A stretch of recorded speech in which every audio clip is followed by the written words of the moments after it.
Many years ago, I explored video output quality by testing two cables for the Sony PlayStation, Composite and S-Video. My argument was you could definitely upgrade the video output for a cheap price, and the video itself shows the S-Video cable performing better than Composite.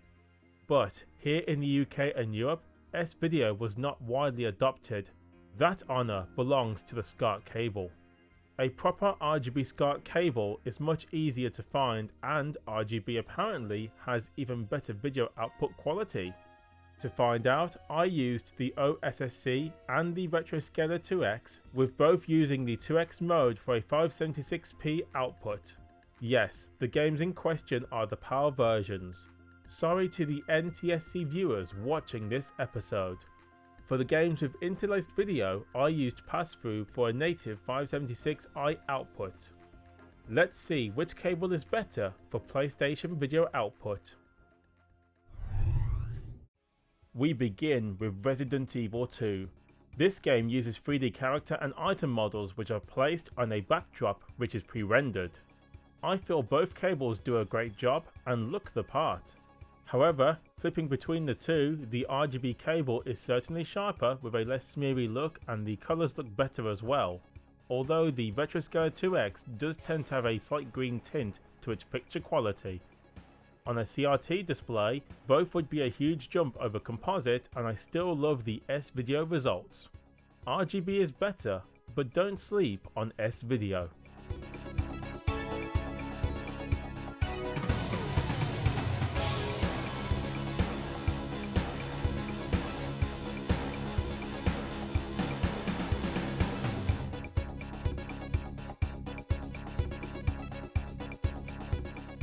Rallycross is next, and again the output is pretty good on both cables. The RGB results are crisper, and there's details that are clearer to see compared to S-Video. Both cables allow for the dithering to be clear as day. There's no way around it outside of emulation, hacks, or using composite video. RGB cables are affordable these days, so many of you may not need S-Video.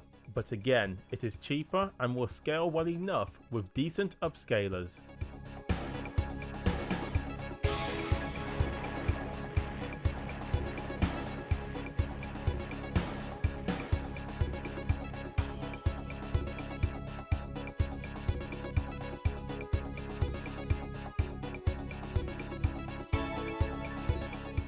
Testing out Silent Hill was interesting. As you'd expect, the game looks good on both cables, but RGB really stands out here. It's quite a lot sharper, and I definitely like the colours, although the dithering is sharper for better or worse. At least this game has 3D background, so they also benefit from the increased clarity. Hard to believe this is in the 2X mode on the OSSC. Remember, this device can go up to 5X, aka 1200p.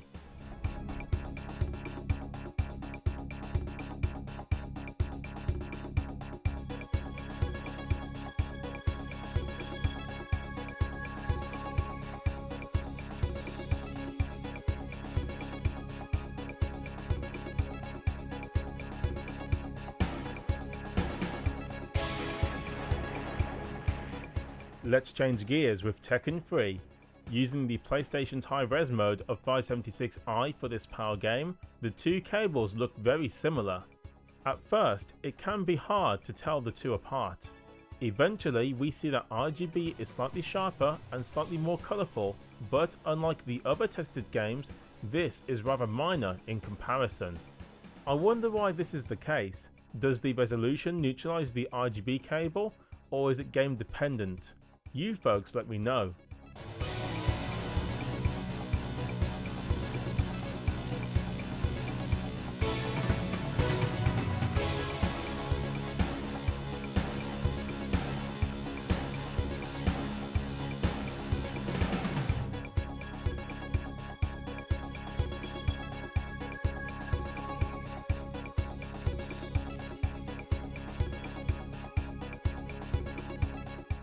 I tried out Tobal No1, and as I expected, this has similar results to Tekken 3.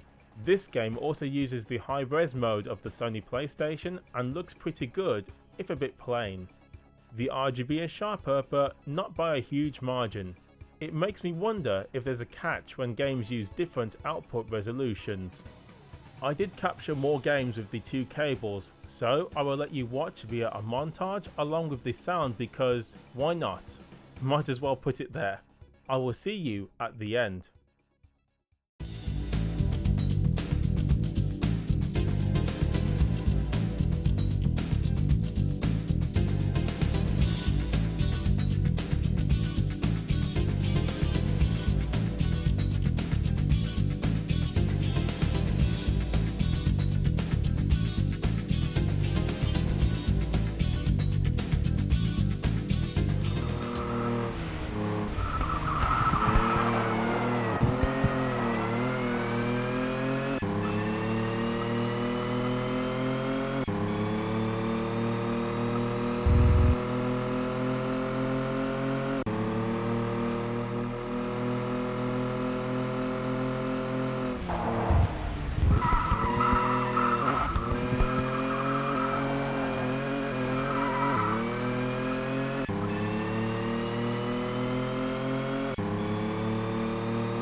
This video was a long time coming, but I'm glad I got around to it. S-Video is still a great option in 2024, and it can be upscaled fairly well depending on the upscaler used. RGB SCART is better, and if you've watched my channel for any length of time, you'll have seen the quality it can produce. I adore it. As I said before, both are worthwhile if you want to upgrade from composite video, and S-Video is cheaper to buy than RGB SCART, although SCART is more accessible where I live in the UK. Next up, I will be looking at testing composite, S-Video and RGB SCART for the PlayStation 2, so watch out for that.